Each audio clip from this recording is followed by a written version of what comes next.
The enemy comes to remind you of all the past mistakes, all the failure, all the lack of progress that you think you should be making. You're just not measuring up. Guess what we need to do? Stand firm in the gospel and recognize that, hey, devil, you've actually already lost.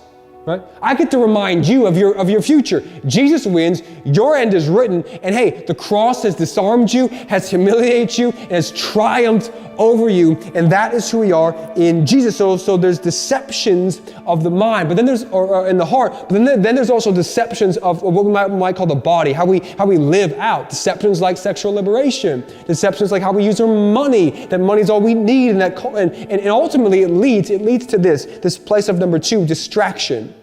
A lot of the deceptions of the body, we might say, are easy ways in the Western world to distract us.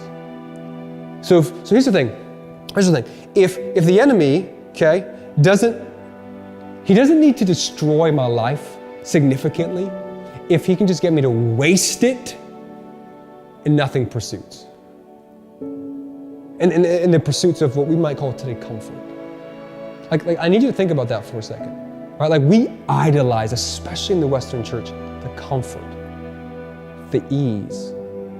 I want it easy. I want it now. I want God to say yes to me. I don't want to suffer, right? That there is this idea that this floats in our minds that I should live an easy, comfortable, safe little life. Now here's the problem. And this is a huge statement I'm about to make, and I actually think it's pretty defensible. But here's the thing, right? That probably in the Western, one of the biggest obstacles for us Christians today to experience, rely on, and actually feel the power and presence of God in our life is our love of comfort. That we will trade dependency on Jesus for a bank account that's a little bit bigger.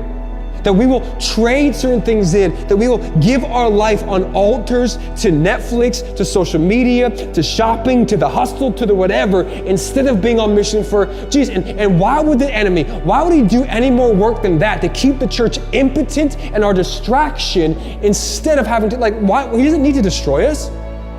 We willingly give our life over to dumb gods all the time. All the time. And we tell ourselves it's because we're wise and we're noble and we're prosperous and we're whatever. And hear me say, there's nothing wrong with prosperity. There's nothing wrong with riches. In fact, the Bible says that there are those who are blessed and there's righteous rich and righteous poor. That's not the issue. The issue is our heart. The issue is our heart. Is we will not let Jesus take us on the risk and the adventure and the beauty of the gospel, because I'd rather have my comfortable, tight, organized box of life that makes me feel good, makes me feel happy, and doesn't cost much. And why would the devil take me out of that?